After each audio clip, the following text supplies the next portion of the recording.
So ayun na nga guys, for today's video ay isisend na po natin ang ating mga orders, and this order guys are bound for USA. Okay everyone, so ngayon ang mga ipapadala po natin ay mga Pop Mart products. Isa na po, right guys, so bago ang lahat ay kailangan po muna nating mag-lunch. Dito lang po yan guys, gilid lang at malapit lang po sa kung saan kami magpapadala. And of course, dito tayo sa pinaka-basic na restaurant dito sa Thailand guys, at napakasarap ng kanilang luto. Ito na po guys, presenting ang Lutong Thailand. Alright everyone, so nakikita nyo na guys ay napakasarap.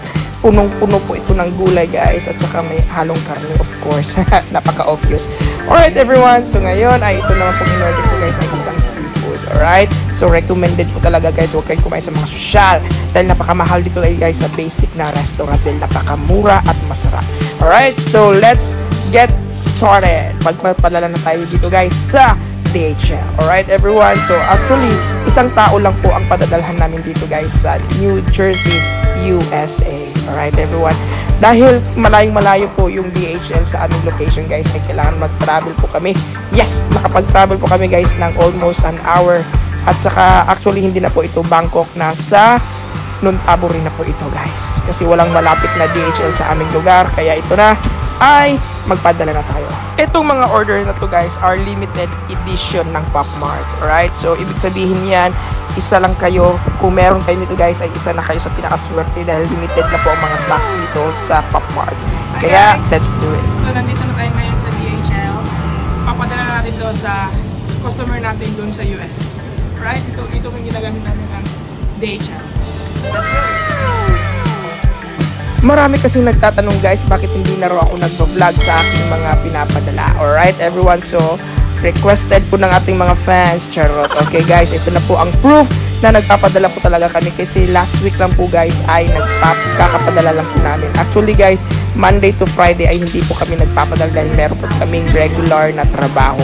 So nakapagpadala po kami ng mga orders namin, o nakapagbili kami every weekend, Saturday, Sunday lang po yan guys. Kaya today is Sunday, kaya ngayon po ay delivery time. Alright everyone, so ayan, para satisfy po talaga yung customer natin, ay ibalot po talaga natin ng bubble wrap para safe na safe, dahil of course napakamahal na mga products na ito guys, limited edition lang, ilan na lang ito sa Thailand guys, kaya napakamahal at swerteng-swerte po talaga makakuha nito. Hindi ko ba alam kung gagamitin nila or bubuksan or lalaruin.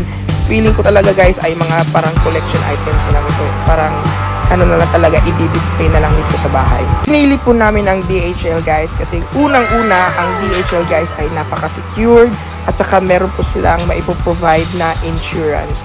Okay, meron din naman pong ibang mga courier guys like FedEx, pero it's quite expensive na po yun. At saka meron din naman silang local padalahan guys, which is yung postal office, pero again, napakatagal at saka it takes long time. It takes time guys para ma-deliver sa kanila. Hi guys! So, ngayon nga ay mag-ship na po kami ng orders to New Jersey, USA. Yung sa DHL. Kasi sila lang po yung nag-ship na mabilis. Estimated 4 to 5 days lang po. Nasa inyo na yung order. Ang presyo pa lang ng shipping fee guys ay talagang maluloka ka na dahil sobrang mahal, kasi air freight po yan guys. Ibig sabihin ay aeroplano pang mag-ship dyan guys. Napakadali lang po.